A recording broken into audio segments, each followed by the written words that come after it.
Salut à tous, bienvenue dans cette nouvelle vidéo de la chaîne Tech & Mind. Aujourd'hui, nous allons tester le disque dur Porsche Design Desktop USB-C de chez LaCie d'une capacité de 5 Tera. Lorsque l'on ouvre la boîte, on dispose d'une alimentation secteur obligatoire pour faire fonctionner ce disque dur, d'un câble de connexion USB-C vers USB 3.0 et surtout du câble USB-C vers USB-C qui va très vite devenir la norme.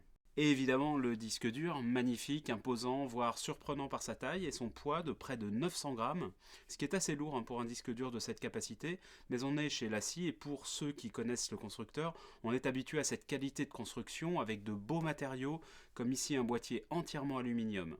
Pour le côté imposant, il a une hauteur de presque 4 cm, donc impossible de le rater à côté de votre ordinateur.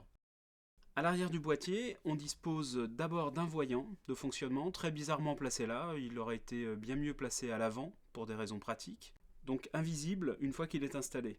Ensuite, la prise USB-C et enfin, le câble d'alimentation secteur. La particularité du câble USB-C, c'est qu'il permet d'alimenter directement votre ordinateur portable à partir de ce disque dur, ce qui est une très bonne chose notamment pour les tout nouveaux MacBook Pro, et après test, ça fonctionne vraiment très bien. Par contre, petite déception, c'est que vous ne pourrez pas faire l'inverse, c'est-à-dire alimenter le disque dur à partir de l'ordinateur par l'USB-C, même s'il est branché sur le courant. Autre petit bémol, mais cette fois du côté d'Apple, le câble USB-C qui est fourni pour servir d'alimentation est en fait limité à de l'USB 2.0, ce qui fait que lors des tests, ses performances étaient plus de 3 fois inférieures. Autant dire que ceux qui vont se précipiter pour acheter un câble USB-C supplémentaire sur le site d'Apple pour avoir plus de longueur vont être très déçus. Apple fait ici des économies de bout de chandelle assez incompréhensibles et je trouve que ça ternit de plus en plus son image de qualité des produits. On va passer maintenant au test de performance avec l'outil de Blackmagic Design.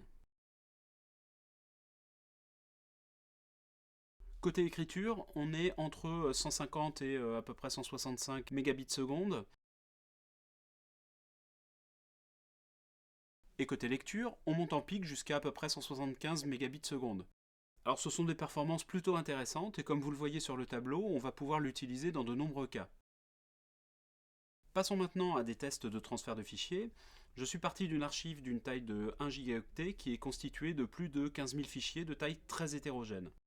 Une majorité d'entre eux sont des fichiers de 1 kilooctet à 250 kilooctets et quelques fichiers de 20 à 250 mégaoctets pour correspondre à une utilisation courante.